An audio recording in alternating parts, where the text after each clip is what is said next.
We'll wait for some peeps to hop on here. How you feeling from the last couple of workouts? You banged up? You sore? You good?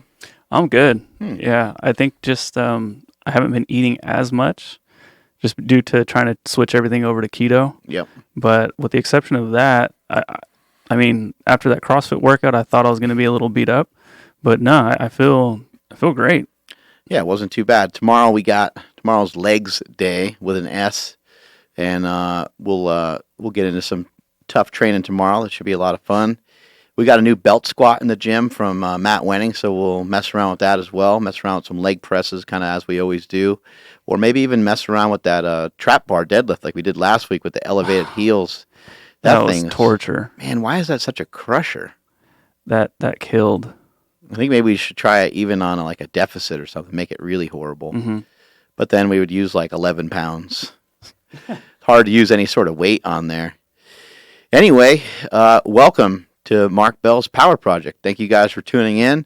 I am your host, and we got the podcast engineer over there kicking it to you, Andrew Zaragoza. What's up? Zaragoza.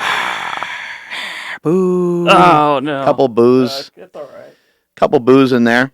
Andrew and I have been doing this podcast for about 9 months now, and before that, it was called Mark Bell's Powercast, and I went through that process for about 3 years, so been almost doing a podcast of some form for the last 4 years.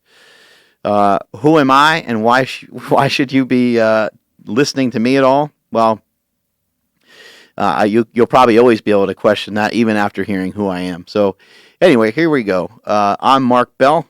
I am a father of two. I am a husband to my beautiful wife, Andy. I live in Davis, California. I own a gym called Super Training Gym, which is right here in West Sacramento, and that's where we're kicking this podcast to you.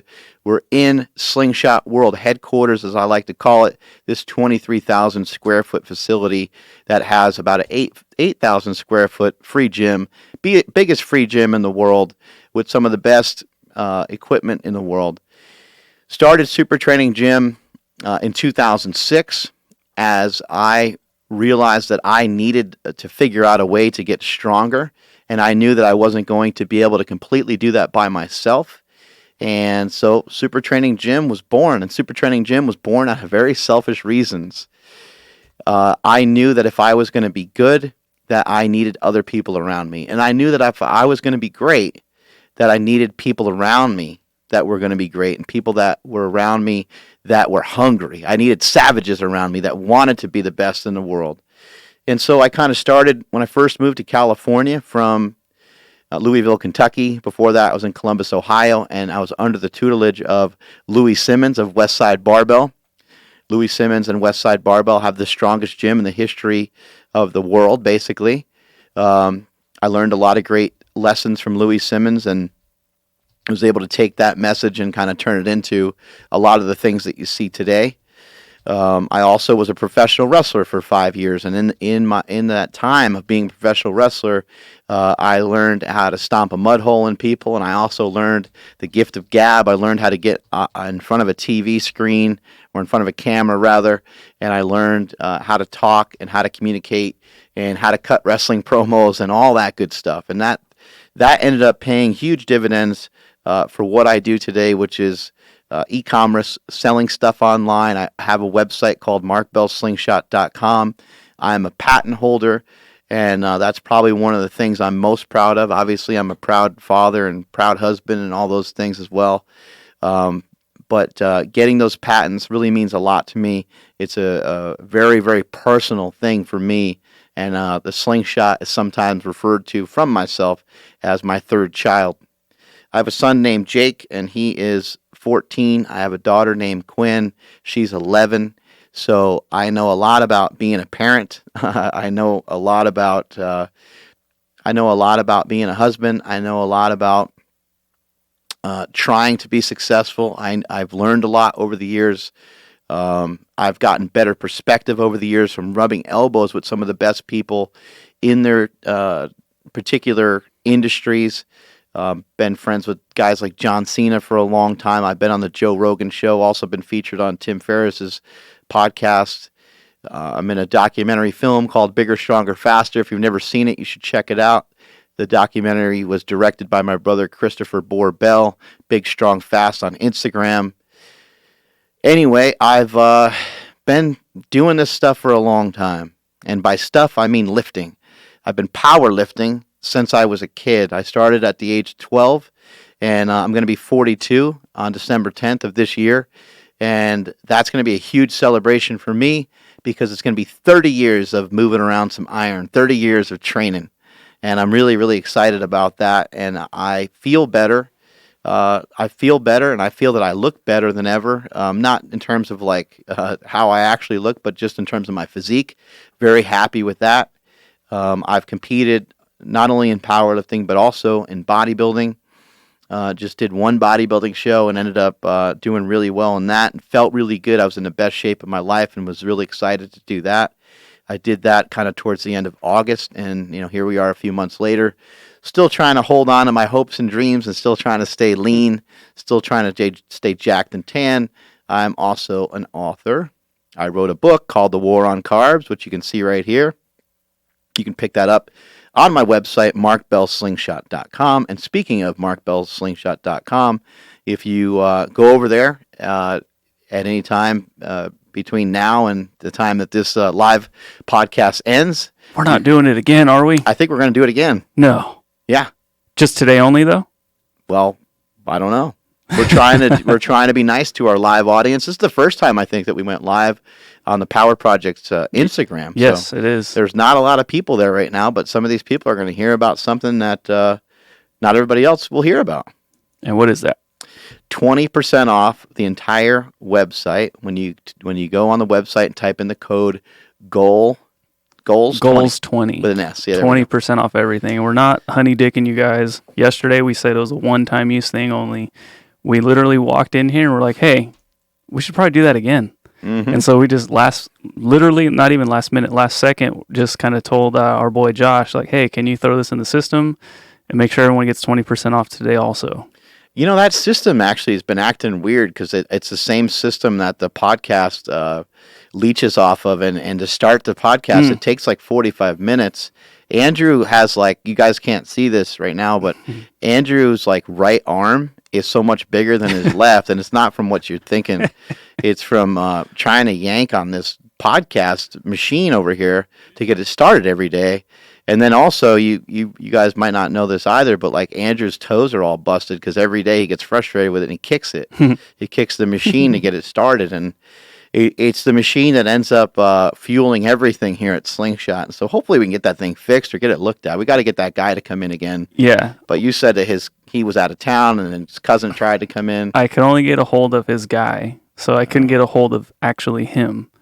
But yeah, it's like one of those old school cars when you got to crank the lever. Podcast crank lever. So I have to crank over the podcast machine in order to get this thing going, and we've been doing them so rapidly, so often. It's starting to make little squeaks here and there. So I had to hit it with some WD-40 this morning. I don't know what's going to fix that thing, but we're lucky to even have a podcast. Let's just say that.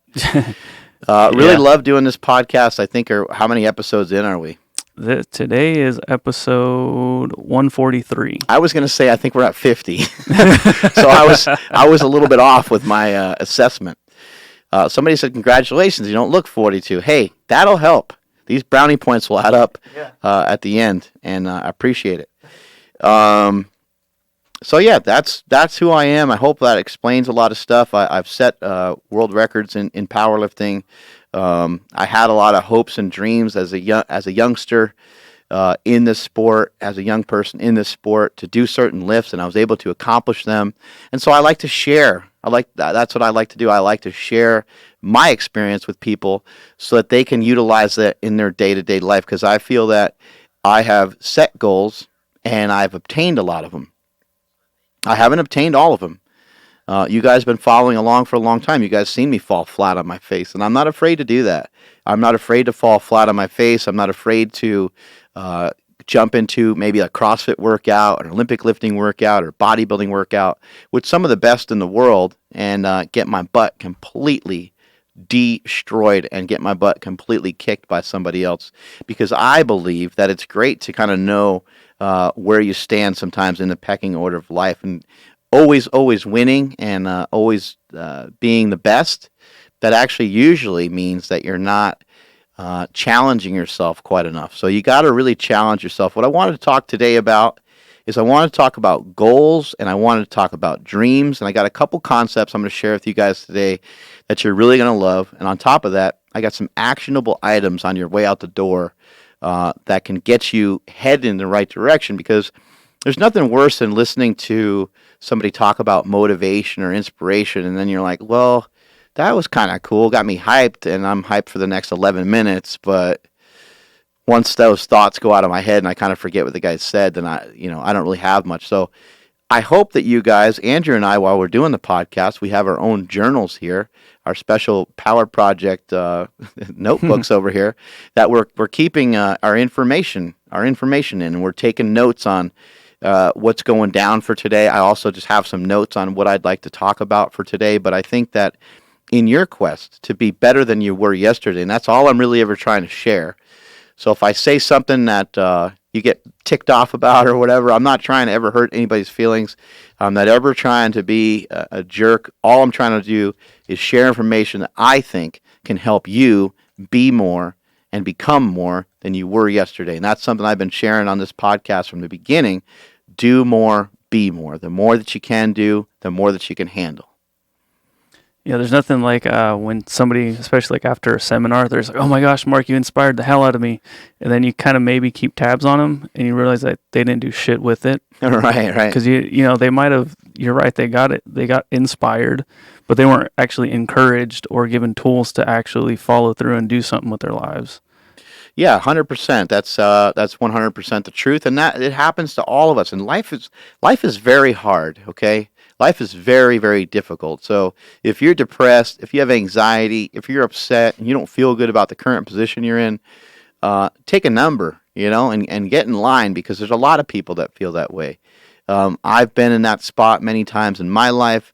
I feel that I'm no longer in that spot. I feel like I could speak from a more comfortable position, and that's why I get on these topics sometimes.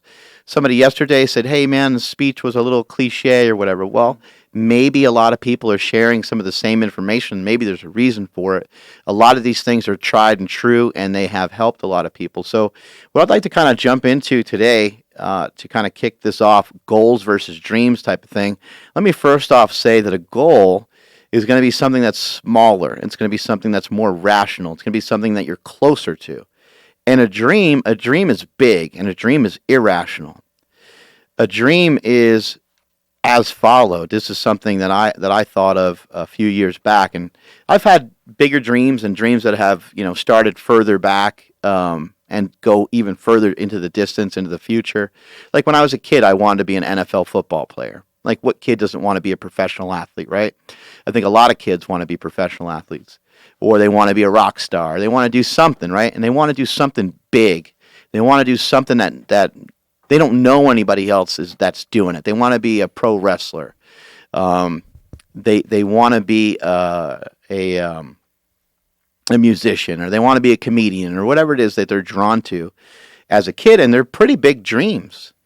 And it would be really rare, and I'm sure it's happened before, but it'd be really rare for a kid to be like, I want to be a sanitation truck driver or whatever, like a garbage man, Mm-hmm. Like, I want to drive a garbage truck. Like, you're not going to really hear a kid say that. Or, what I would love to do when I'm older? I'd love to like make enough money to barely scrape by and to have like a small apartment. Like, you're not going to hear a kid. Like, kids don't think that way. They think crazy thoughts. They saw something on a cartoon, or maybe they even just dreamt something up almost, and they're like when a girl might say, when I grow up, or I won't gender discriminate. Somebody may say something like, I want to be a princess, or somebody might say, I want to be a king, and you're like, whoa, like that's you really kind of can't be a king or necessarily like a princess. And that's what happens to people, is that somebody with a rational thought comes along and smashes your hopes and dreams, and somebody comes along and kind of flattens it out And over that keeps happening. You know what, Mark? You can't be a pro football player. I'm like, what? Why can't I be a pro football player? Well, you're not fast enough. You're not tall enough. And I play football, and I keep trying. I keep trying. I keep trying. And I just, for whatever reason, multiple reasons, wasn't good enough. But really looking back at it, if I really dedicated everything I had to it, maybe I could have been better than I was, and maybe I could have kind of fulfilled my dream to at least step on a NFL football field. At the time, I just didn't know. I didn't understand. I didn't understand hard work the way I understand it now. If I did understand it then, I think I would have been okay. But also, reality set in, right? Reality starts to set in. And same thing happened when I was trying to be a professional wrestler. I was trying and trying and trying. I was like dieting, and I was trying to be in good shape, and I was doing all these things, but it wasn't really coming from the depths. It wasn't really coming from my heart. It wasn't truly part of what I was destined to do. And so your goals can actually change. Your goals and your dreams, they can shift around. So your dreams can be these kind of big, lofty goals. And like I said, as a kid, you might have a pretty damn big dream, but people keep knocking it down and knocking it down. And no, you can't be a professional athlete. Like, yeah, that's impossible. You're never going to be that tall. You don't want to be a basketball player. Like, you're only like, man, you're way shorter than your friends right now. Like, I don't see that happening. You're not in, like, and then even when you play basketball, like, you're not that good at it. So, you're going to have a lot of people that kind of keep smashing those dreams, and there's going to be a lot of times where things are very, very difficult, where things are very hard. When I started with the invention of the slingshot, there was so much resistance around it before I ever even started the damn thing. Just to get the thing off the ground was very difficult, and it got to the point where I stopped. And I've talked about this a million times, but it wasn't until my brother passed, it wasn't until there was a tragedy to where I was like, you know what? Forget what everybody else says. I'm doing this. I'm going to make this happen, and I'm going to make it. I'm going to figure out how to, quote unquote, make it. And then, okay, well, what does make it mean? Okay, well, let's first, in order to make it, let's make the slingshot, right? That's the idea that I had in my head from tearing my pec a few times. And I wanted to protect people on the bench press, a slingshot upper body device for bench press, push-ups, and dips. And so when I had this concept in my head, I started to think about how am I going to, okay, I made the slingshots in my head. I made it in my head. Now I have to physically make it. Okay, let's figure that process out. Let's use something called Google. How about I use something called an iPhone? And how about I take the combination of those two things and I do a search? And I type in knee wrap manufacturers. I'm giving you guys all this stuff away for free right here on the spot. This is how it all happened. This is how I built this empire, if you will. I typed in knee wrap manufacturers. The first manufacturer I went to didn't work. That situation ended up tragically dyeing people's skin red, and the slingshot smelled, and they were gross, and they broke. I thought you were saying that people tragically died because like they were dying left and right. Yeah. People were dying, and we're like, still. Oh my gosh! Yeah, how dangerous were these slingshots? Yeah, a couple people died early on, but we swept that under the rug. Good. We kept going. Now the product was just this red dye, and the dye would just make people red, and people couldn't even like wash it off their body. So hopefully nobody's permanently red from the slingshot, but there could be a couple people out there that permanently have red forearms. From us. That's how we know that they're OGs, though. Yeah, that's the way you show your old scars, right? Mm-hmm. You show that you're original gangsta with us.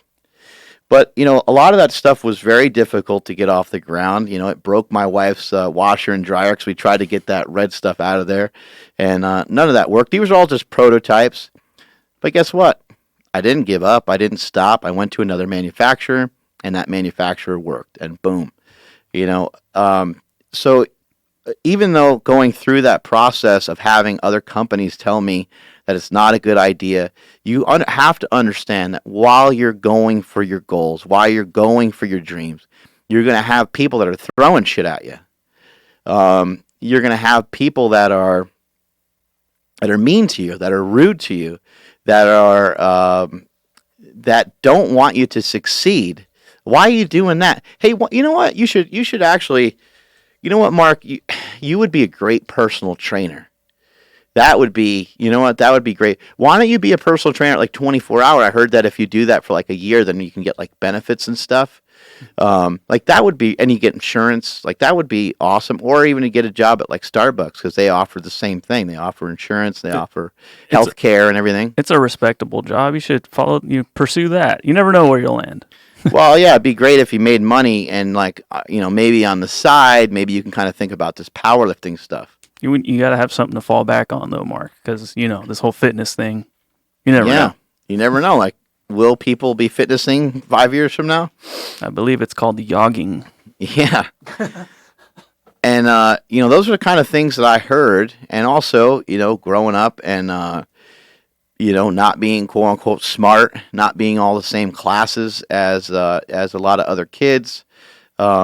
I had a learning disability, and so I was always fighting against that, which I still kind of fight against that, even though, why do we hold on to some of these things? Well, if we're going to hold on to shit that's negative, why don't we hold on to shit that's positive? Like, why don't we be stronger with the things that are positive, and let's really hold on to them? When somebody tells you about a diet, and they say, hey, man, this can help you lose 20 pounds. Boom, to lose 20 pounds, that's what you want to hold on to.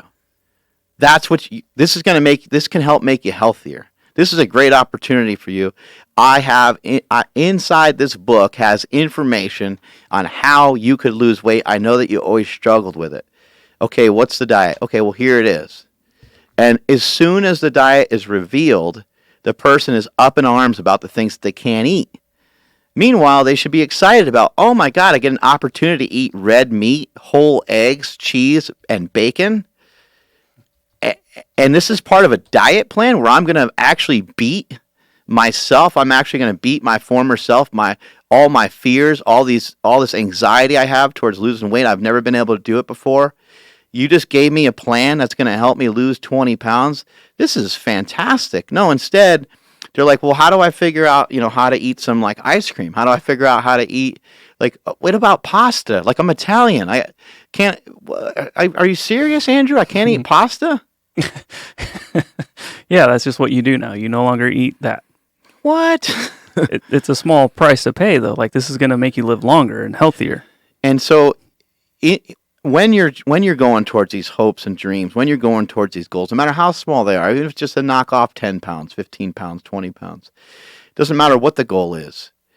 No matter what the goal is, hang on to these dreams, hang on to these goals, hang on to these things, because these things will end up, in the long run, being things that will save your life. It will literally save your life. It will save you from being that person that gets stuck. There's so many people that are stuck. You end up in that 9-to-5 job and you freaking can't stand it. And the reason why people get stuck is because people fall behind. Everyone thinks everything's so difficult. When I bring up things here in meetings and we start to discuss stuff, I have been trying the entire time since day one, been trying to teach people that, look, nothing is that difficult. And if it is, let's think about it for a second. If something is so difficult, let's just not even really talk about it, because cowards talk about what they'll never do. Let's not talk about a bunch of shit that we'll never execute on.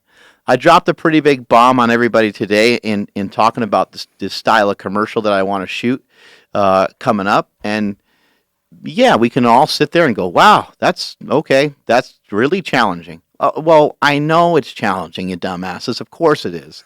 That's what we're here for. We're here to put points on the scoreboard. We're not here to be average. I'd rather be dead than average. Remember, that's a saying from my brother. We're not trying to be mediocre. If you're not pissed off to be great, then you're okay with being mediocre. That's a quote from my boy Ray Lewis. Who doesn't love some Ray Lewis, right? Well, he did break my heart, though. Niner fan. Oh, yeah. He broke everybody's heart. He broke everybody's back, too. He was a beast. Yeah, but I did see him on an interview a couple of years ago, and I was like, well, I get it. Dude's an animal. He's a savage. I think he killed the guy, though. He may have. So I'm still a little bit bitter towards him. Yeah, you never know. I don't know what he was involved in or not involved in, but I like the quote. But a lot of people are, a lot of people have this kind of philosophy of like, I'm just going to get through the day. And here's why I think some of that happens is I think that people get to bed later than they should. People wake up later than they should. People rush their way out the door, rush their way through traffic. They're unfed, and they haven't planned ahead for the day because they didn't have, quote unquote, time, because they didn't schedule things properly. A lot of times I get places a little bit late, and the reason why that happens is because I like to overly prepare. I have like this anxiety about not being prepped for certain things. So I will bring food with me, I'll bring drinks, I'll bring all this stuff. And I should have done it earlier. I should have set it out earlier. I should have got it done earlier. And I'm doing a better job of getting to places on time, but a lot of it has to do with me trying to make sure that I am set up for success. I'm set up for getting a W. I'm set up to get a win for the day. I need to get that victory. I need to get a win for the day. Well, how do you get a win for the day when you woke up, you went to bed late, and as a result, you woke up late. You barely took a shower, barely had time to brush your teeth, and you did not adhere to the nutrition that you already told yourself you were going to commit to because you ain't got time for it. So you just ran out the door and you have a unplanned fast going, right? Well, now you get to work, you got there late, your boss is barking at you. He's got a bunch of crap for you to do. You get tied up with doing all these different things for the day, putting out fires and communicating with other employees for the day. Then you're getting barked at by your wife because you haven't answered your phone all day, and it's now 2 o'clock and you're starving. Your head is pounding, you're pissed off, you're frustrated, and you're like, man, where am I going to go to lunch? What am I going to eat? And in a panic, you eat some junky, crappy food, makes you feel worse. Now you're tired, and you're like, man, I've been working like a dog. And you really haven't been. You really haven't been working at all. Your efficiency level sucks because you're not feeding yourself properly. You're not drinking enough water. You're not getting enough rest. You're not taking care of yourself at all. And you're so late, everything's an emergency. So everything's amplified like times 10. And you're having like mini heart attacks all day because everything's all you're freaking out about everything because you ain't got time for it really. And maybe you're short with people. This is also chewing up your relationships too because you don't have time to be nice to people. You don't have time to say please and thank you and yes sir and those things. You ain't got time for any of that because you're in such a damn rush because you're so far behind. And on top of it, you're continuing to have bad nutrition, which is throwing everything else off. And so how are you going to even really be able to develop any goals or any dreams if you're stuck in this 9 to 5 thing that ends up being cyclical? Because what's going to happen as this day plays out, okay, now you had lunch, you had Chipotle, it's now 3:30, and you're getting into your work stuff more, and 4:30 rolls around, 5 o'clock rolls around, and your buddy calls you up and says, "Hey man, let's hit up that bar and like go watch some Thursday night football or whatever it is," and you're like, "All right, sure." And so now you have drinks, you eat some wings. Again, you already decided the week before that you're done with eating like shit. You're done with partying on the weekends. You're done with the whole thing. You're not going to drink. You already laid all these rules out for yourself, and now here you are. And it's because you were stressed. It's because you were fatigued. It's because you were worn down. And you can't let your dreams slip away from you. You have to hold on to them. I've talked about this before on this podcast. You can't look in 2 places at once. So I always talk about 1 foot in front of the other. Gradum ferociter, step by step ferociously. Keep stepping towards your dreams. But while you're stepping towards your dreams, it is absolutely crucial and critical that you do not have one single misstep. Do the things that you're supposed to do when you don't normally want to do them, and you will be out in front of every single person that you know. Take a look at your feet. Make sure 1 foot's going in front of the other. Keep looking at your feet and concentrate on where you're going. keep pushing forward. But don't look up at the horizon, because that's when you're going to take a misstep. The horizon is where your dreams are. But you don't have to think about your dreams all the time. Dreams are irrational thoughts in some way. When I had the dream to become a millionaire, and you guys can do this math, it was kind of a wild thing. I at the time, I wasn't really making any money, but I did have the invention of the slingshot circulating. But I was a far cry from figuring out how to make $1 million. But then I did a little bit of math one day, and I started thinking about this a little bit more. So now, at this point in my life, my dream of making $1 million was getting a little closer, and I started to really think about, this dream can now start to become more of a goal.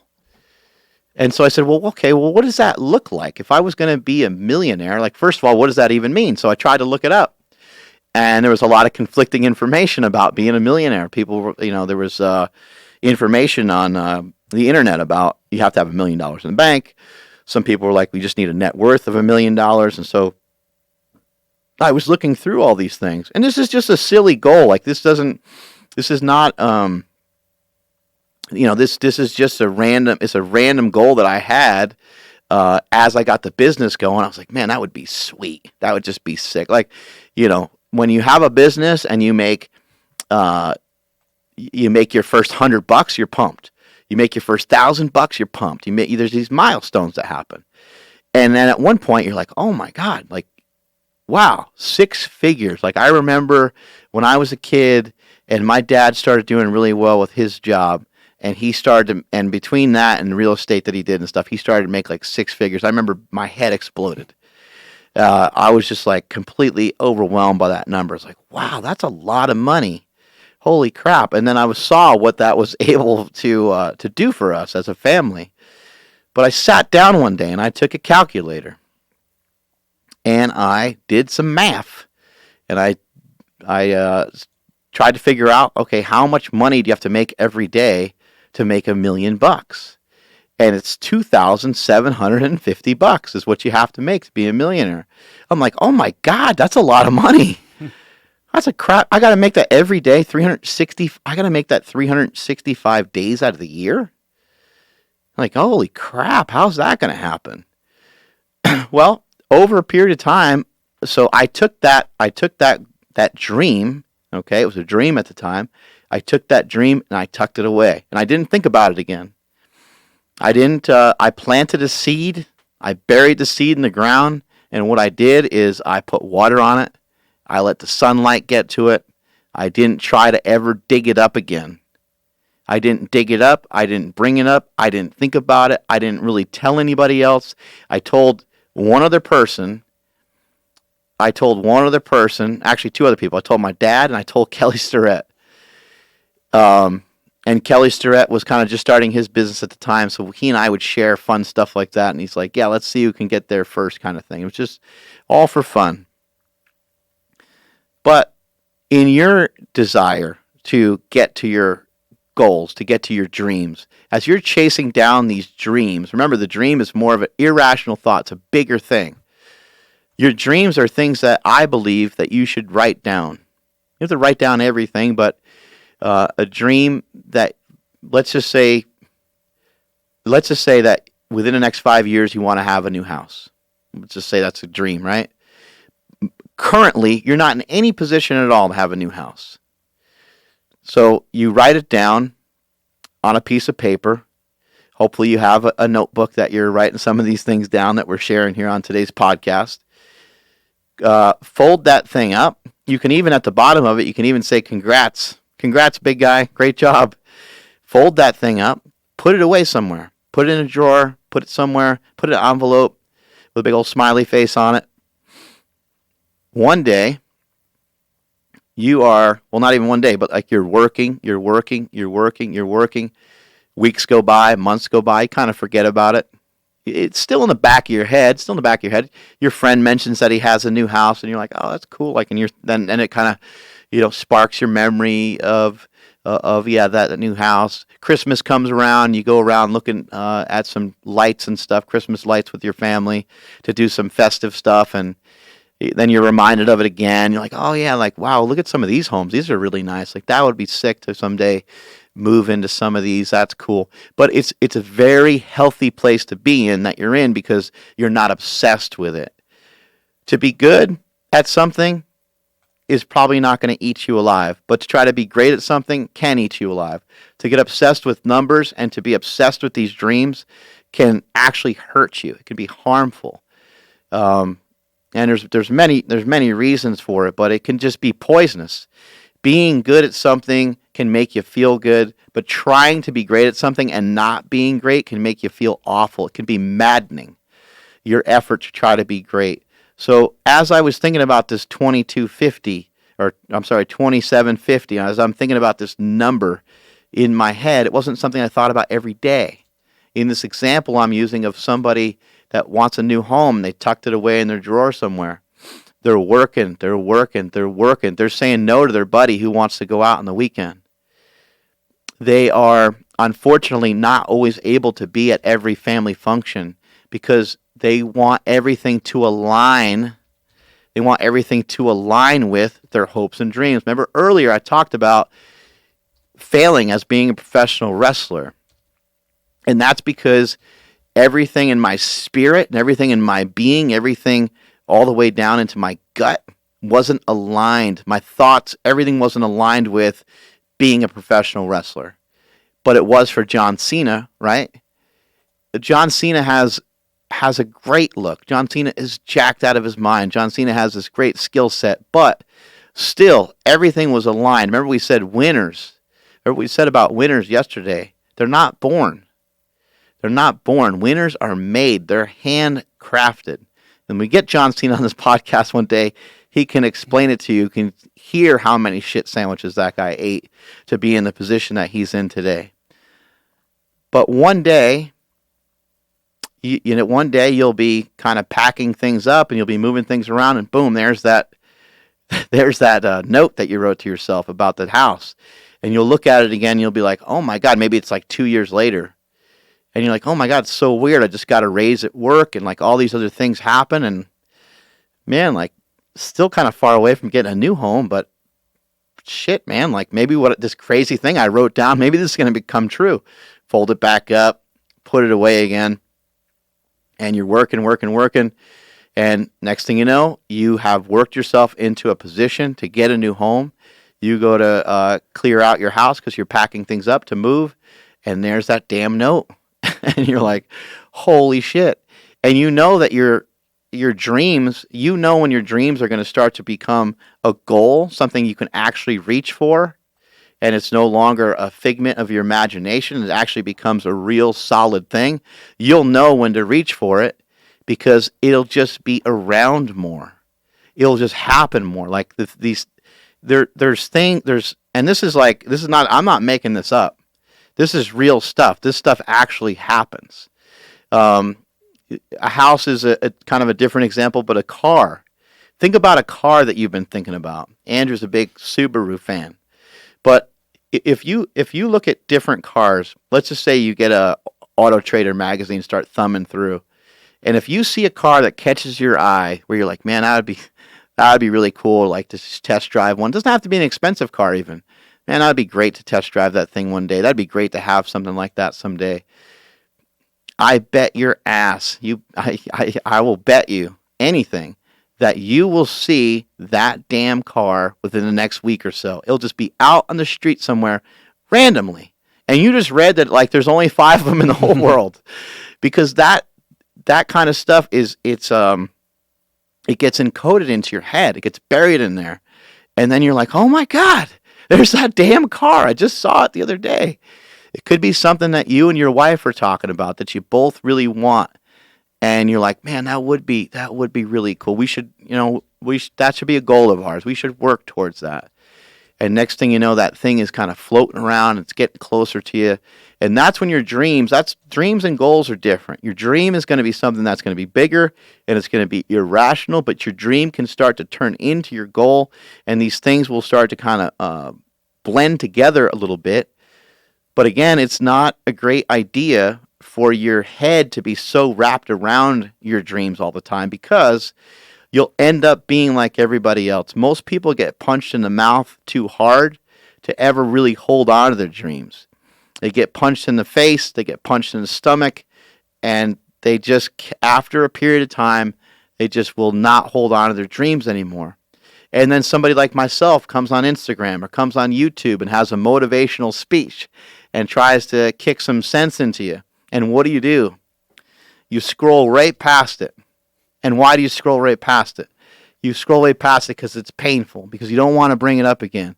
Mom and Dad, I don't want to talk about my grades in school. You know why? Because I suck at school. It's painful for me to talk about it. My parents used to ask me all the time, you got homework? What do you got going on at school? I'm like, I don't like talking about school. Well, of course I don't like talking about school because it was hard for me. These things that are hard, these things that are, look, how many of you listening to this right now have people that have a severe weight problem that are in your family? You know that you would love to talk to them about it.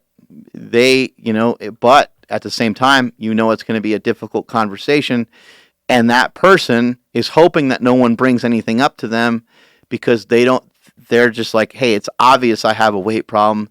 Hopefully nobody brings this up. Hopefully nobody tries to stick me on some diet. I really hope that doesn't happen. And it's because you're trying to sweep things under the rug because it's easier just to go onward with being the person that you are in the moment. It's harder. Yes, it would be great for you to lose weight. And in the long run, it would actually make your life easier and make your life better. But that change seems so scary that you don't want to make that leap towards that because you're like, man, that is so far away. Well, that's a dream. It could be a dream for you to lose 50 pounds or to lose 100 pounds. But you would handle that just as you would handle anything else.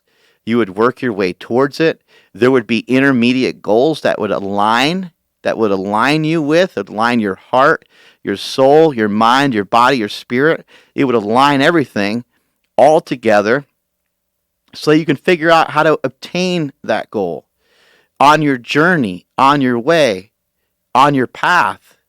You're going to hear somebody start talking about motivation towards losing weight. And now what are you going to do?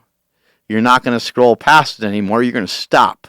And you're going to be fascinated by it. That's why sometimes when you hear something from somebody, it might seem like total bullshit. But then 6 months later, you're like, oh my God, that just hit me right between the eyes. Like that resonated with me a ton.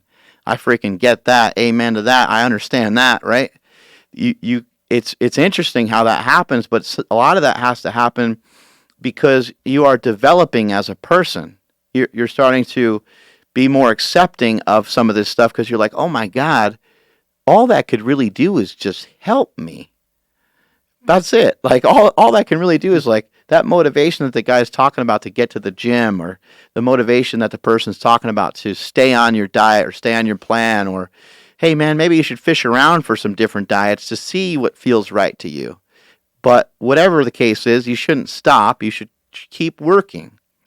Andrew and I were talking earlier, and he was mentioning to some family members, like, hey, let's do this war on carbs. And everyone's like, oh, the holidays are here. Well, they're not here yet. Like, let's get a couple days under our belt. Let's get some momentum. Yeah, like I just said, I told Stephanie, I'm like, we're going to eat whatever the hell we're going to eat on Thanksgiving regardless. Like, I mean, we can try to do our best, but we don't want to be like the the grumpy couple in the corner that can't have the desserts and whatnot. Right. So I'm like, we're gonna eat what we eat, no matter what happens. Like, how about from now till then, we just clean everything up? And then her response was like, oh well, we're having Thanksgiving a week early. I'm like, that's great because that means I'm gonna have 5 full days of like no carbs and eating keto-ish. I say I eat keto-ish because I'm not really trying to hop in ketosis. Right. But it's going to be great because I'm going to have at least 5 full days of no carbs and feeling great. And then I'm going to go into Thanksgiving. And I keep saying that I'm going to eat whatever I eat. But I have a feeling that I'm going to just look at it and be like, you know what? I got some good momentum going. I'm not going to just throw it all away for this one day. But if I do, I'm not going to be pissed off at myself because what happens on Sunday? Right. I get right back on the diet. Yeah, and then also too, like on that same note, for everybody listening that's got some big plans going on for the holidays. My family gets together, and man, like there is no question I'm going to eat more food than I need to, And am I gonna have something sweet? Am I gonna have ice cream? And yeah, like probably. I don't really know.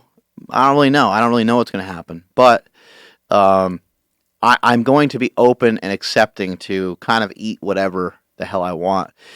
What you want to really try to work on though is you want to try to counteract these things. You want to try to plan ahead of these things. So a way to counteract it is, okay, this is coming. I'm going to get on a diet. I'm going to be on a plan, as Andrew's saying. I'm going to get a couple days under my belt of low carbohydrate eating or whatever style of eating helps you. That's what you're going to adhere to. You have a plan. You got a game plan going into it, and you're figuring out a way, how can I get ahead? How can I get ahead and stay there? Well, if you drop 2 or 3 pounds going into Thanksgiving and going into Christmas, the odds of you gaining a bunch of weight and holding on to it are very low now because you already counteracted everything that was about to happen. You can also counteract things by just exercising more. What about, what about during the holidays that you figure out a way to train a little bit more, or do some interval cardio, or just go on a long walk, or just something. You figure out something. How do I counteract this? And don't only think about it. Like, write it down. Make it a scheduled thing. Like, you should look at everybody listening right now should open up their calendar on their phone right now, and they should put that they're going to train the day before Thanksgiving. They're going to train on Thanksgiving Day. Let's make that a tradition. Like, why are we going to make a tradition of being unhealthy and destroying our bodies? Let's make it a new tradition to actually exercise on Thanksgiving Day. Any form of exercise you want, okay? You're going to exercise the day before, on Thanksgiving, and the day after. Screenshot it, put it in your IG story, tag at Mark Bell's Power Project, and we'll repost everybody that does it. Yeah, right. We'll do that for sure. But also, put down a time. You kind of already know your schedule. Like, don't give me this, I don't know where I'm going to be. Just get it, just write it down. Write that shit down. Put it in there. And so what? Like, if you wrote down 8 o'clock and it's 8:30, not a huge deal. You ain't got nowhere to go. You don't have anywhere to be. But like, let's get it on the schedule. Let's get it on the roster, right? You know that when you're trying to plan something with a friend, hey, Andrew, me, Andy, and you and your girlfriend, like, we should all get together for coffee. And then, like, we just go our separate ways. It's like, that ain't never going to happen. It's like, no, you got a lot of things going on. I got a lot of things going on. Hey, Andrew, let's all get together. How about, what's December 3rd look like for you? Like, you think that would work? Or maybe you could talk to Stephanie, and maybe, and then you actually make it happen. You physically make it happen. Kind of force it to happen by saying, hey, we're not leaving each other right now until we figure this shit out. Yeah, 100%. And remember, in the beginning of this podcast, I talked about making it. And where we originally started with this is I talked about that $27.50 that you have to make to be a millionaire. So for me, that was something where I was like, that would be cool to make that, just like the slingshot. That'd be cool to make that. How do I make it? How do I make it? How do I make the thing that I have drummed up in my head? I Google searched it. I found other people that made it, right? And then I had to make the slingshot work for me. And that's what I've been trying to do this entire time. I'm trying not to work for Slingshot. I'm trying to have Slingshot work for me. And that's the goal of everybody in this building. Now, we get carried away and we end up here more hours than we should probably. That's because we love it. But we want Slingshot to work for us. We don't want to be a slave to it. We want the Slingshot to produce a crazy amount of money so everybody in this building has more and more opportunity to keep moving forward. But how do you make it? Well, you make it by breaking the day down into smaller pieces. There's no amount of work that's too hard or too complicated when you break it down into finer points. Let's say that we had to move 100,000 pounds out of the gym. Well, yeah, that's going to be a tough job if there's one person doing it and loading it onto a truck. But what if we had 3 people helping? What if we had 6 people helping? What if we had some efficiency going and we planned ahead and said, you know what? Wow. Okay, that's a lot of weight. That's a lot of plates. 100,000 pounds we got to move. Well, maybe we should look into getting like a forklift, or maybe we should have a hand truck, or there should be some other form of being able to move this stuff, right? Like I said earlier, a lot of times you already kind of know your schedule. You already know about these situations. These things are in front of you already, and you act like a complete fucking idiot every single day, and you keep falling into the same trap. You left the house without any food. You didn't prepare anything. You're like, where are we going to lunch?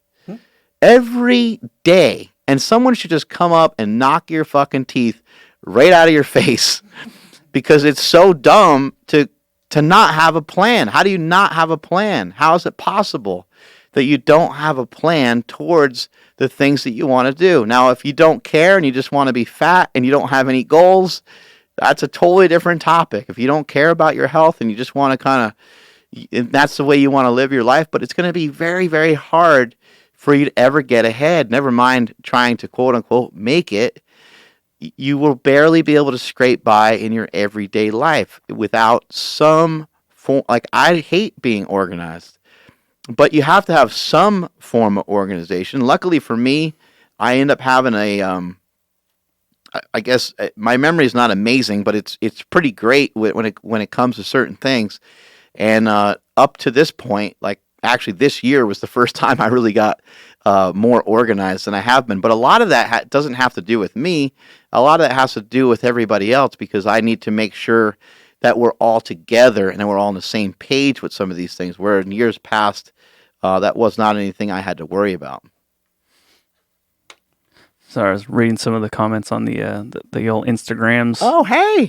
Just letting you guys know, we will get to your questions, but Mark's going in deep right now, so we'll get back to all of you. I promise. Yeah, we can actually do some of that right now if you got a few drummed up. Yeah, let me find his name. His name is Joe _Day_ and a ridiculous amount of numbers. Hey. He wants to know how he can get his wife more supportive of his diet and lifting. Well, first thing is, have you talked to her about it? Have you had a conversation with her about it? Like that's the thing about communication, or the worst thing that can happen with communication, is thinking that it ever happened, right? I've taught that on this podcast many times before, and that is a really crucial element. So let's just say that this guy is overweight, right? Or let's not even say he's overweight. Let's just say he wants to have a better body, right? Well, he may have said in passing to his wife that he would like to attempt to, eat better, eat healthier, right? So there's a lot of things going on with this kind of thing, but you have to sit down with your significant other. You have to sit down, in this case, with your wife, and you have to say, listen, I know you have certain goals, and we have certain goals together as a family, and we have certain goals as a couple, but this is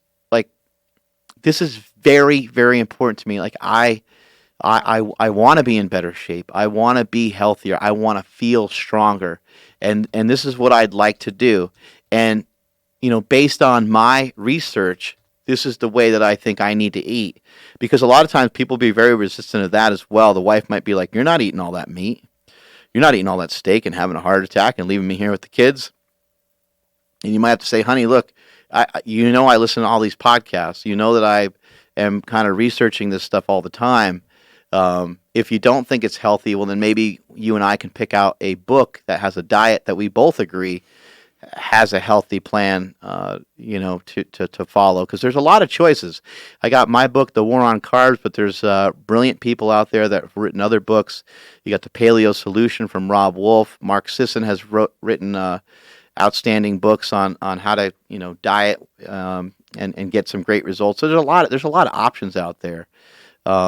Undoctored by William Davis is a really good. There's tons and tons of options, but you have to really basically just say flat out, this is important to me, and here's why. Like I don't want to continue eating junk food. I really want to make a good strong effort, and that person should really, there's really no reason for them to be negative towards it at all. It shouldn't it should not cause any problems, because if you're explaining to them how important it is to you, I mean, I know, like, if my wife comes to me and says something's important to her, then I really got to kind of perk up and be like, okay, I need to make sure.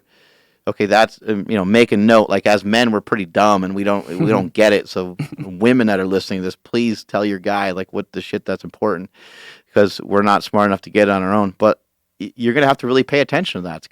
That's an important thing for your relationship. Yeah, and definitely don't. Because I'm just thinking like what could be blocking her from being supportive, and it could be like a time thing. Maybe he doesn't have as much time as maybe someone else. So I don't know. Like definitely don't abuse it either. Like abusing the gym. Like, oh, I'd love to stay home and help you clean and hang out with the kids, but I gotta go to the gym. Like, definitely don't do that. Yeah, well, yeah, right. Maybe she hates it because you're gone a lot, Right. exercising, or maybe she's concerned about the expense. But you'll have to kind of prove to her, look, you know what? Okay, this is going to be more expensive than us rolling through Burger King. There's no question about it. But this is going to be a better choice. It's going to make me happier. Like, how can anybody deny your happiness? And if they are, I don't know if that's a great fit. But I would imagine most people are pretty damn supportive once you kind of really make it clear on what it is you're trying to do. Yeah. Why do you think people don't just talk more? I know dudes are too proud or whatever, too macho to just like open up. But what do you think is like the real block? I think people are very concerned about other people's feelings. They're very concerned that somebody's going to get. They're upset about the reaction that's going to happen. They think, if I bring this up, then they're going to, or they're worried they're going to get attacked themselves. Mm-hmm. Like, if I bring this up, then they're going to bring that up. And I think that they're just very reluctant because they're scared of the outcome, or you already played the outcome out in your head, and you're like, well, I don't want to be any part of it. Like, if I bring this up, then I'm going to be in deep shit. And the thing is from a couple's perspective, there has to be some fights. I mean, there really has to be. There has to be a little bit. My wife and I, it's really rare for us to really get into it at all.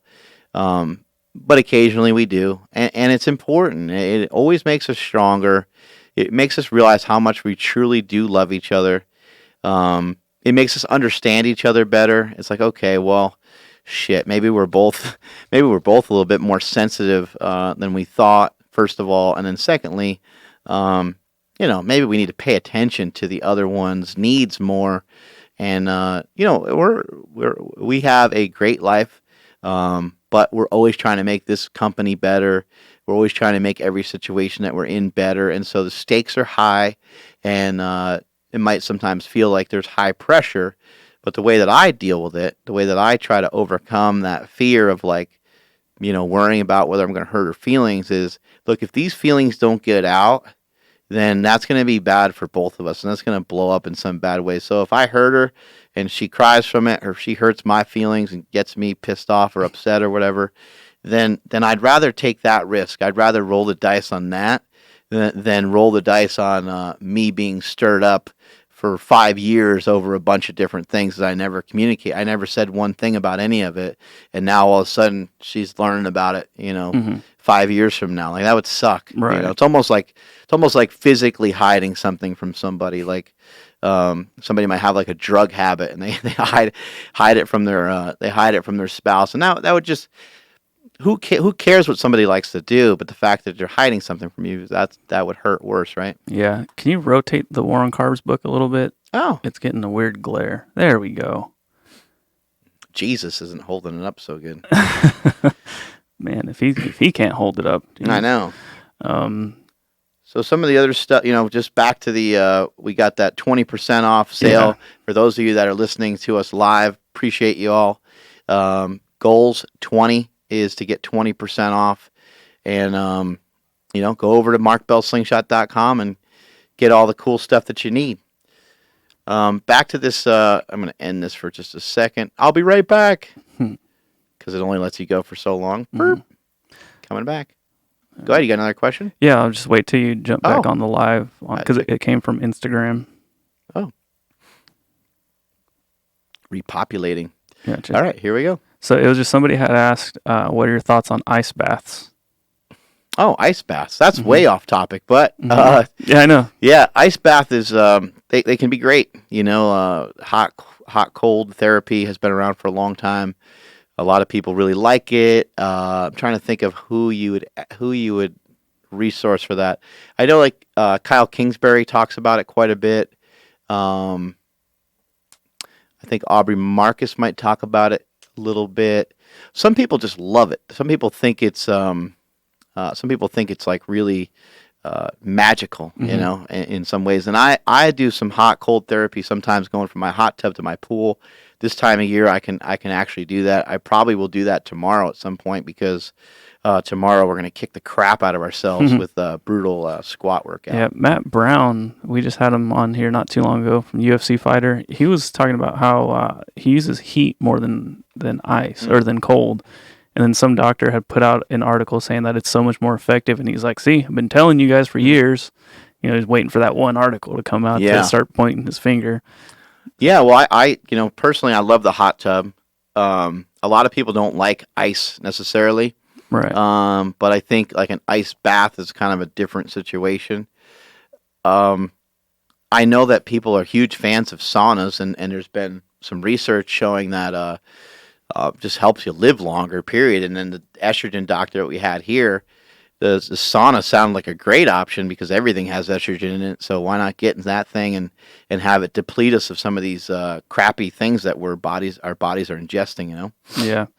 All right. So getting back on goals, did you ever catch yourself when you kind of maybe thought you were like maybe daydreaming a little bit too much?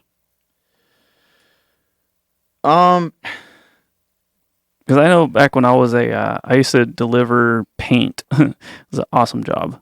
I used to drive for like 6 hours a day. And I just like the whole time I would just sit there daydreaming about what I wanted to do and what basically what I just wanted to do anything but what I was doing at that moment. Right. And even back then I'm like, dude, I got to stop just thinking about shit and actually do something. I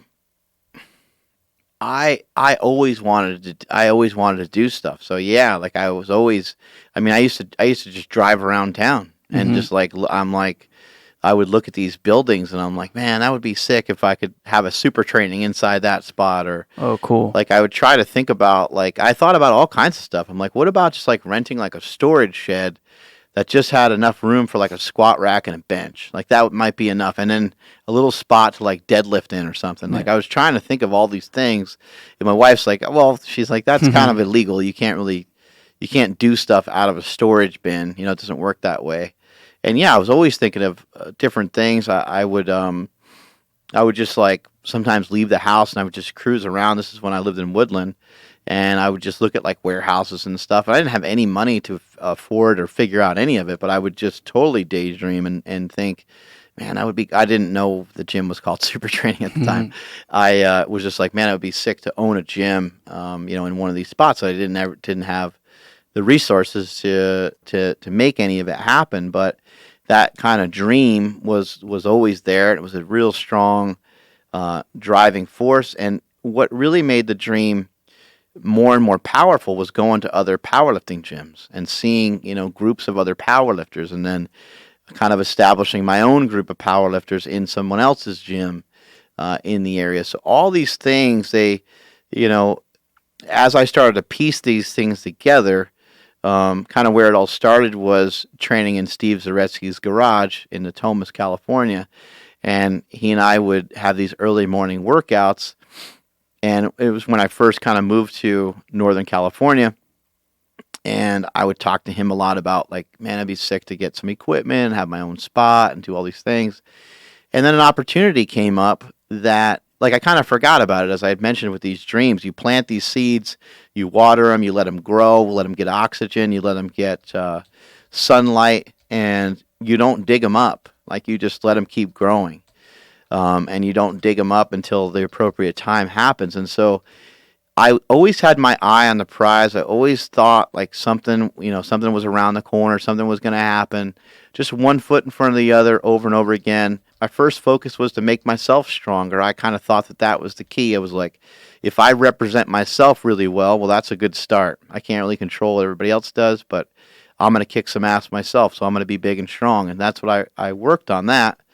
And then an opportunity came up to have where there was a gym in Woodland, and I went in there and talked to the owners, and I basically sold them on this idea of having this powerlifting spot, and that's where Super Training Gym was born. Super Training was born inside of a gym called Body Construction Zone in Woodland, California, in 2005, 2006, somewhere in that range. And kind of the rest is history. But it's this idea of like, again, I talked about making it. Well, in order to make it, you have to like make it happen. You have to literally make it. It doesn't come from anywhere else. You have to manufacture it. And so with this goal that I had of owning a gym, this dream that I had of owning a gym was like still way off because I just didn't have the money or the finances to figure any of that out. But I was able to take the dream and keep making steps towards it. And as it got closer and closer, the dream started to become a goal that's actually obtainable.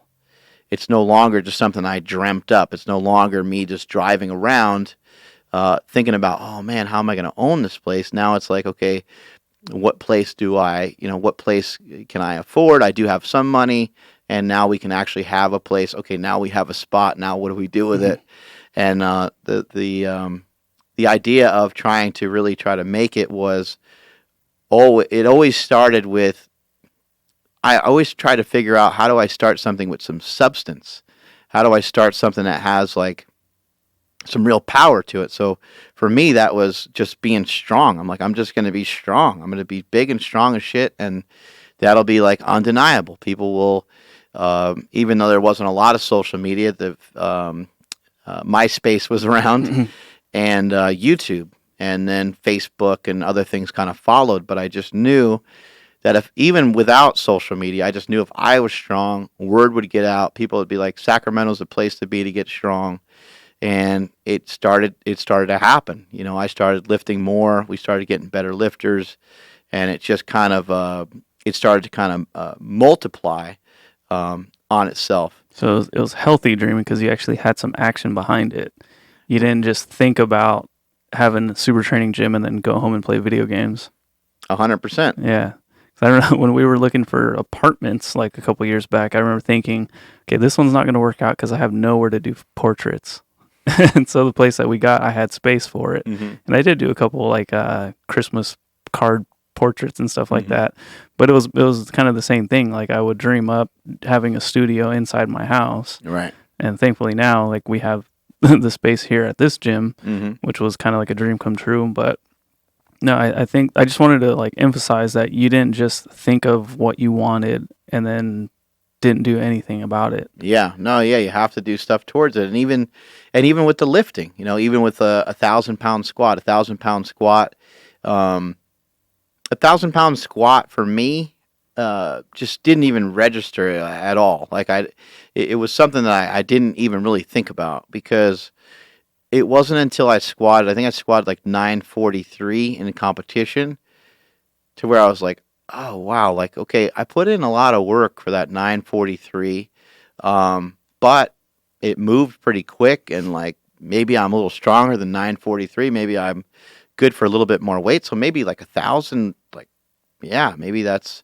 But again, it was a dream. I'm like, okay, boom, it's over there, and I what am I going to do in between? I'm going to have a lot of action in between. There's going to be a lot of me going to the gym and busting my ass to get to that next level, to squat 980, 970, and then ultimately 1,000 pounds, 1,030, 1,050, and then ultimately the most weight I ever squatted, which was 1,080. And so, when you have these ideas and these concepts, you have to always be continuing to work. You have to continually work towards them. You're not going to be able to get to where you want to get to if you don't keep working towards stuff. And this idea of being a millionaire, this idea of turning some of these squat sessions into 1,000-pound squats, this idea of turning the slingshot and some of the products we sold into multi-million-dollar business. This idea of looking at my body, saying, I'm fatter than I want to be in better shape, and I want to have a six-pack. These are all things that took a really long time to develop. They didn't happen overnight, and there had to be a lot of actionable items that happened in between all that. But here's where things get to be complicated, and here's where things also get to be easier. So the complicated part is, how do I try to figure out all this shit at the same time? Well, here's the good news. You don't have to figure everything out all at the same time. How do I make $2,750 a day? That doesn't have to be figured out right now. What has to be figured out is how can I be better than I was yesterday? Can you make more money than you currently make? Sure you can. What do you got to do? You got to provide more value. How was I going to ever get to this goal of this $2,750? One way that I could do it is I could work really hard. We all know that. Consistency is going to be another big thing. Purpose is going to be the thing that gets me out of bed, right? Why? Why? What's that money for? $1 million is a lot of money. Why do I want to make that money? Okay, let me put some reason behind it. Let me put some purpose behind it. I want to do that because I want to put up points on the scoreboard. I'm here to make the world a better place to live, and if I'm going to be here to make the world a better place to live, I need to have a financial impact. I need to be able to make money, because it's going to cost me money to try to get my word out, right? And so part of that was the driving force. Why else do I want it? There's got to be more purpose behind it than just that. Well, how about for my family? How about for my wife? How about for my kids? How about for a legacy? I one day would love for Bells and any family members that have been in contact with me or Andy to be affected by our legacy for as long as our money will stretch.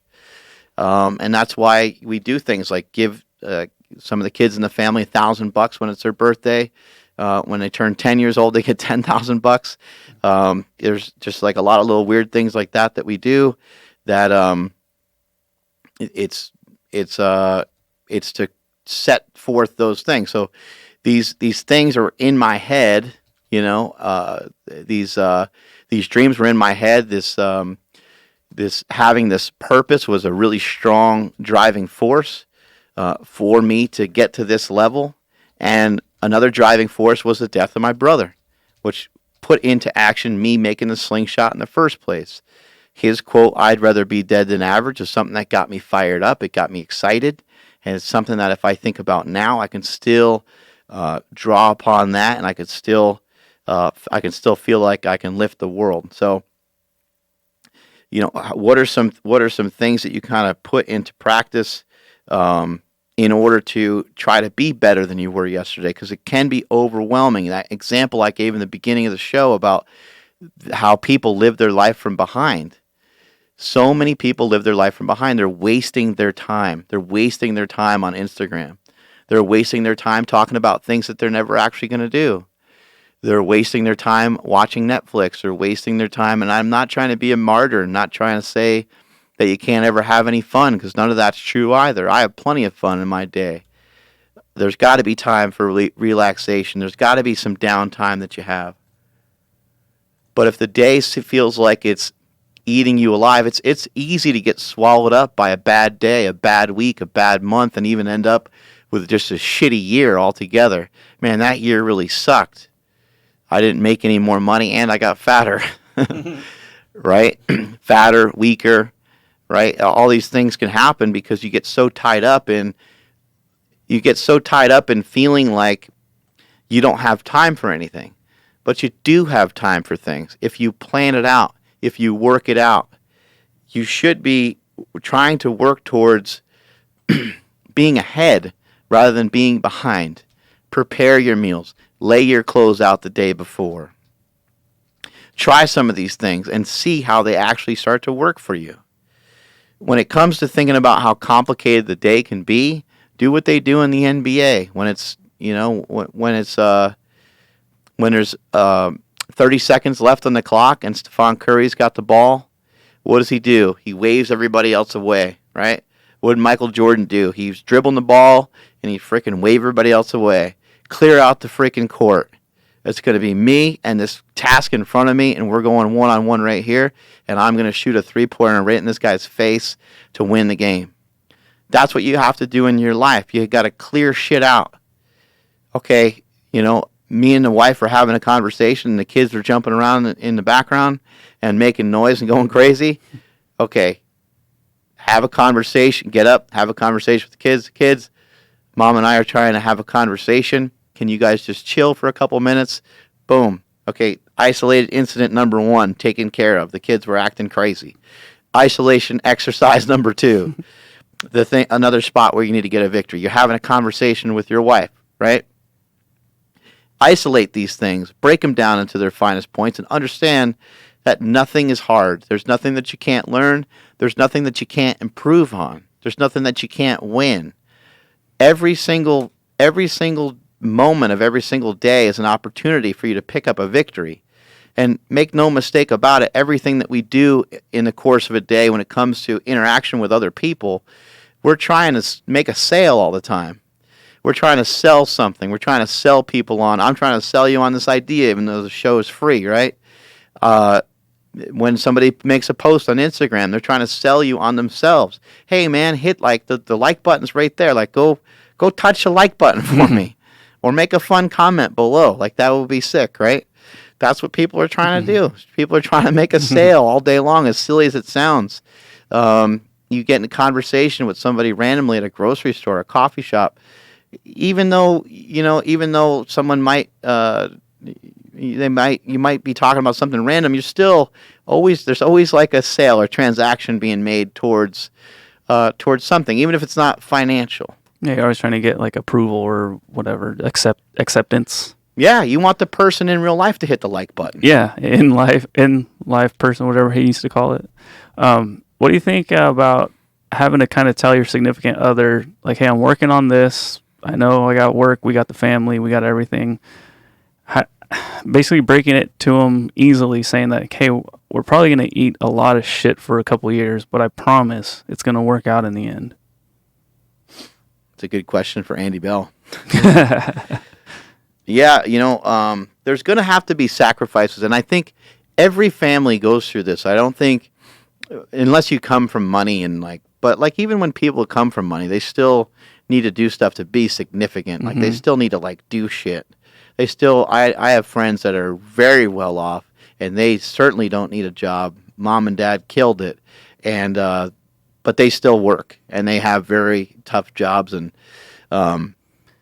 it's almost like you kind of have to do that anyway. But I think most families go through figuring out some sort of sacrifice, even if it's not even if finances are not a problem. I still think that time ends up being a little bit of a problem for everybody, and there's going to have to be sacrifices towards certain things if you want certain goals. Now, it just depends on how far you want to kind of take those things. Like, I've heard people say, like, certain things, like, you can't be like Steve Jobs unless you kind of, ditch your family and do some of these things. Well, then it's like, well, for me, that's not a goal. That wouldn't be a goal of mine, to get into trying to be like that person. Or I've heard Gary Vee kind of say, like, 70% of the time, like, he's not home, and like all these different things. That doesn't really fit into anything that I would like to do. So I think that you may have to assure your significant other, like, look, yeah, things are going to be really hard. Like, I'm going to be away a lot, but hopefully, like, here's what I'm working towards, and hopefully you can help me. And also, too, like, that'll either last or it won't. It'll either last or it won't. Like, your wife or girlfriend might come to you and say, hey, you know what? Like, I know that we're both trying this, and like, we wanted you to be able to make advances, and we wanted these things to happen, but I can't hold on any longer. Like, we need to be together a little bit more. Well, then might have to pump the brakes and figure out something a little different.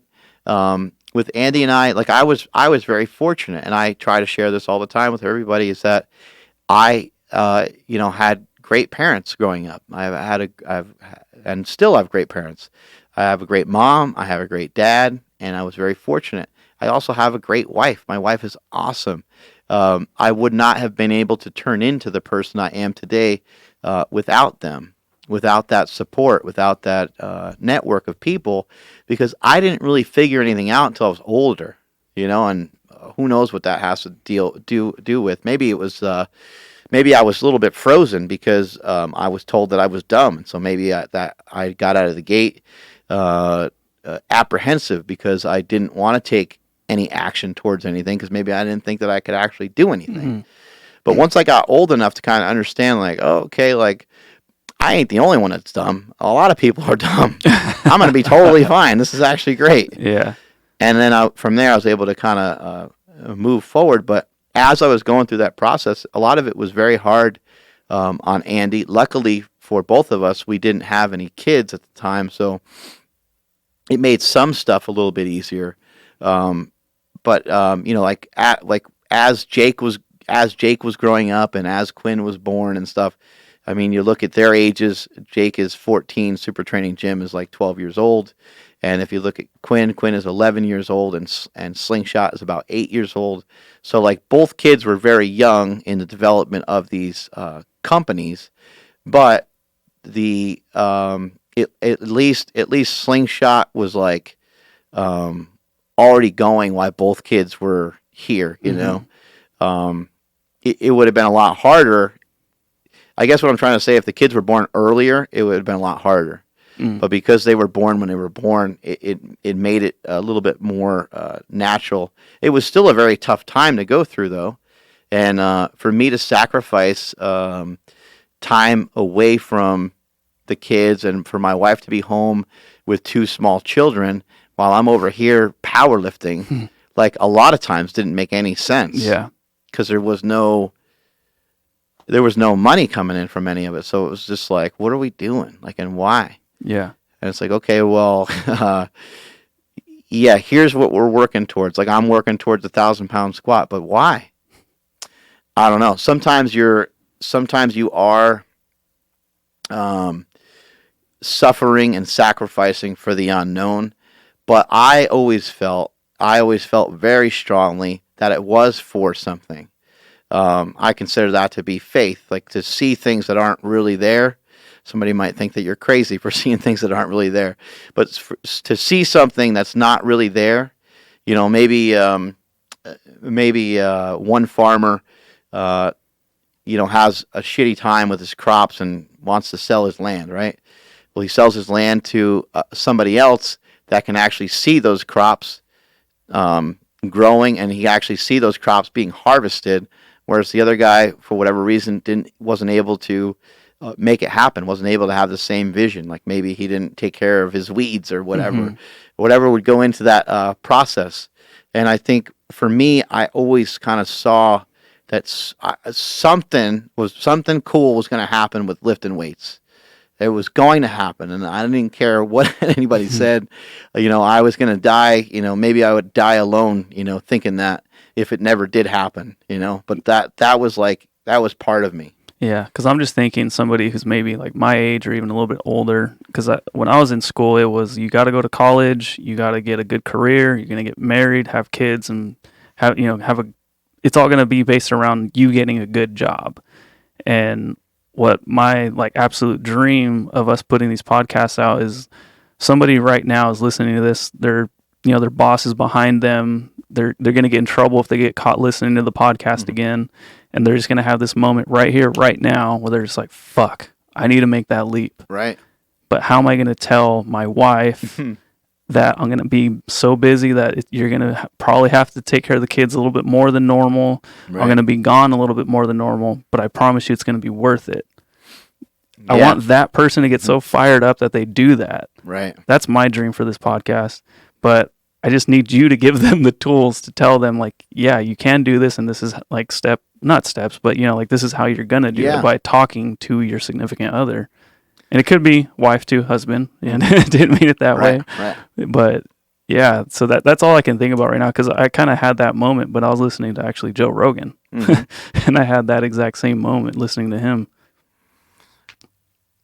you can make it happen. There's the difference between someone that makes it and someone that doesn't is that the person sees it through. One person just sees it through. They kind of force it to happen. They hang on to that dream, and they knock out a lot of goals on their way to their dream in order to end up making it happen. Have you heard people kind of say, you're kind of writing people always read other people's books and they read their influences. And I actually, for number one, I do not read very well, so I don't like reading.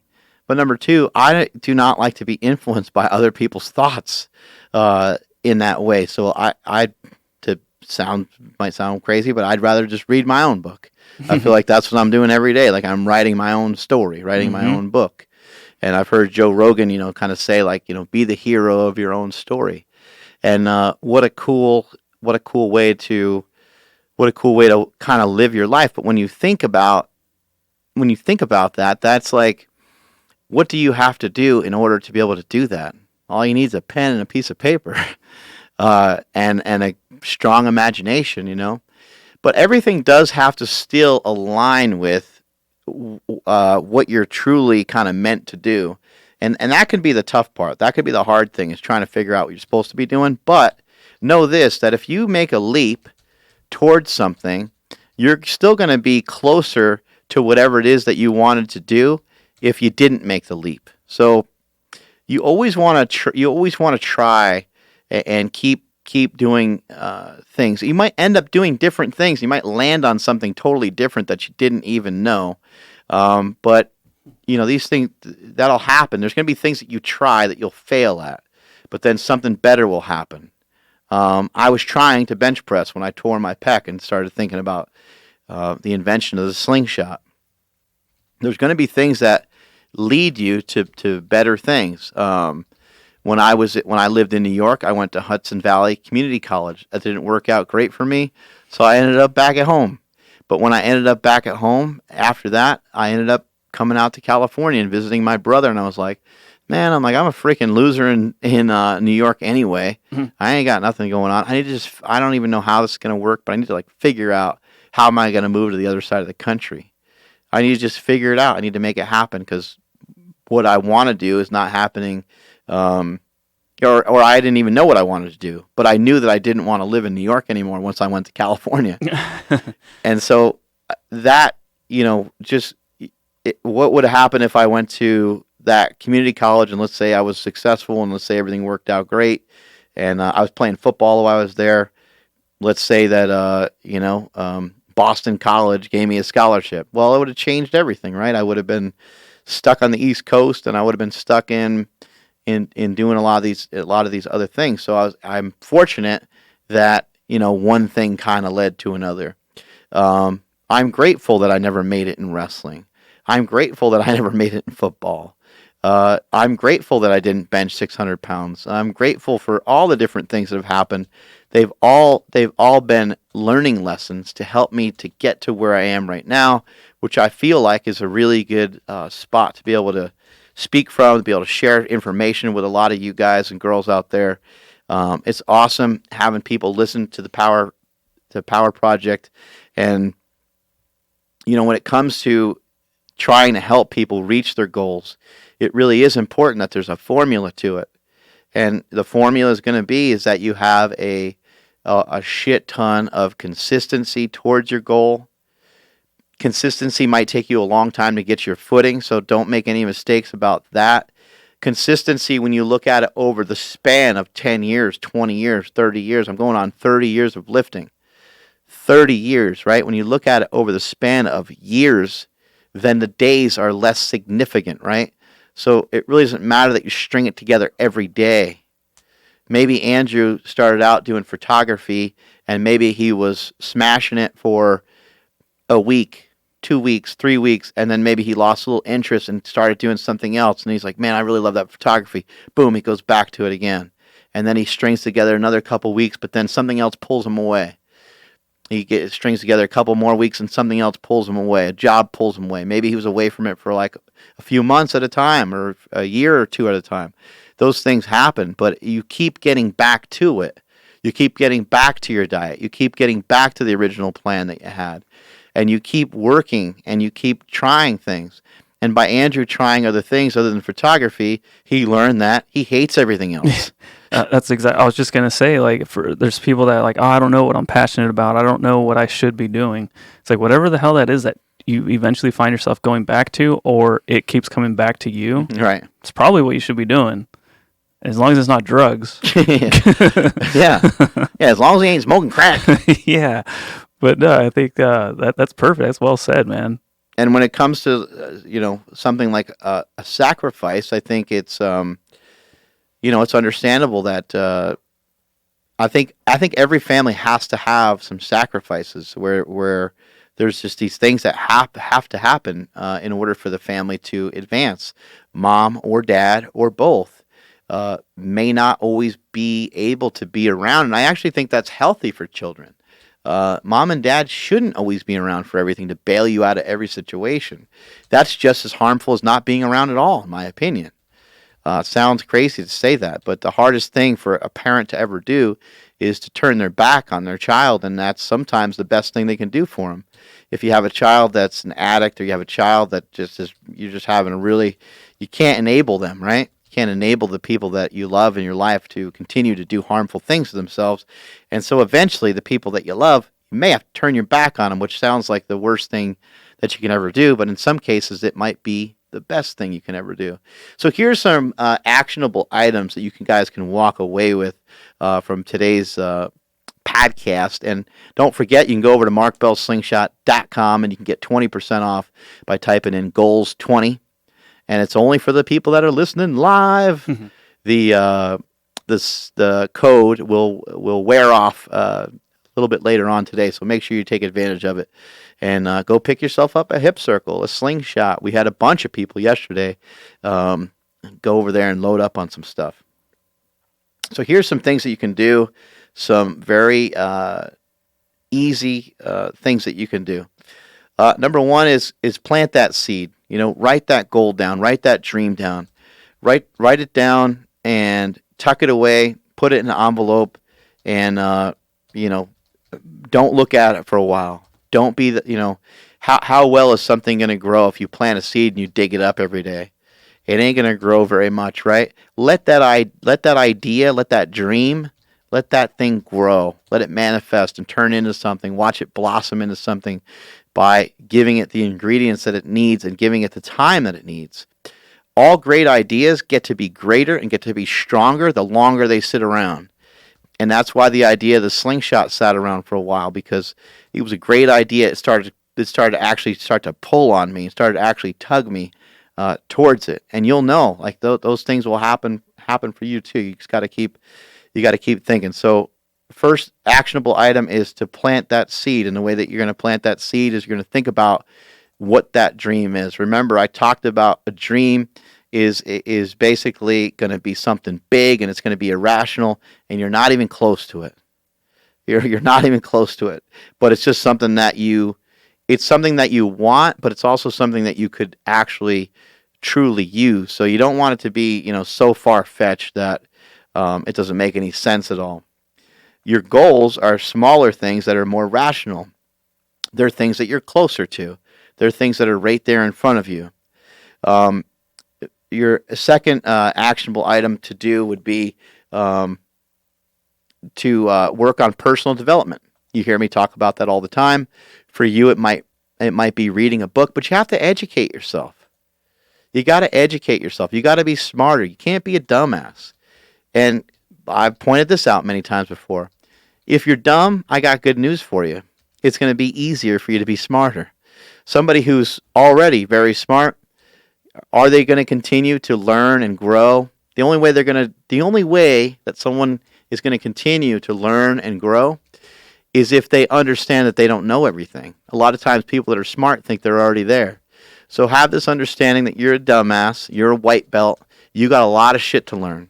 And you got to take yourself to school. You got to really educate yourself hard. And you can't just read a book. You can't just listen to a podcast.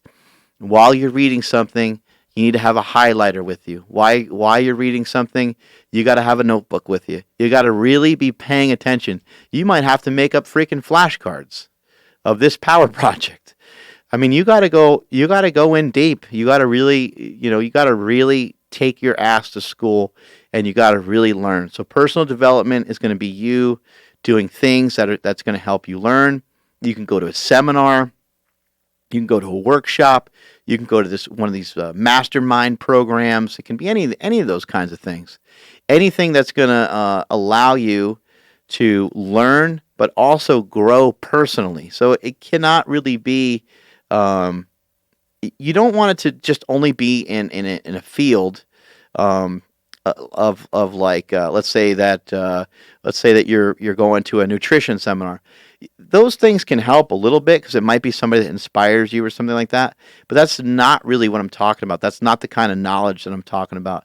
I'm talking about knowledge towards being successful, period. But that could look so different to each person on what it is that you're going to reach for. So in some sense, in a general way, it could be diet or nutrition because you're trying to learn more about it to be a better person, to be in better shape, to be in better health. But for the most part, it's going to be more like self-help type stuff, motivational type stuff, inspirational type stuff, or it could even just be some leisure reading that gets you motivated, that makes you think. But you really want your brain to really be thinking, and you don't want to really be reading necessarily just for entertainment. So although you can do that too, but that doesn't fit into the personal development category. The next thing you have to do is you have to interview yourself. This is just life advice, folks. I think everybody needs to do this. You need to sit down and have conversations with yourself. It's okay. You can look like a madman. You can look like you're talking to yourself. And you can tell them that I said it was okay. You need to have a conversation. What is it that you want to do? What do you want? I have learned over the years that whatever you want, all you got to do is ask for it.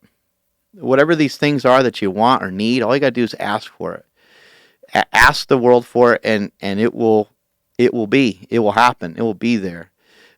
He who knocketh, right? You gotta knock. You gotta knock on a bunch of doors to find what you gotta knock on a bunch of doors to find what you need. And the only way you're gonna be able to do that is to ask yourself some questions. What do you want? And maybe when. Maybe the when would be a good thing to throw in there. Like, do you have a timeline? If you have a timeline, why? What's the timeline for?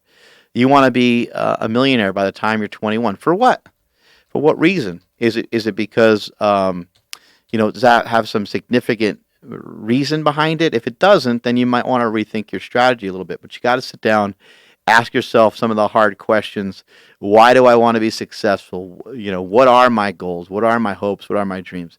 If you're only working, if you're only working and you're not working on some of these things, you're not working on personal development, you don't have an interview with yourself, then you're only going to be able to be worth so much more. Fill in the blank.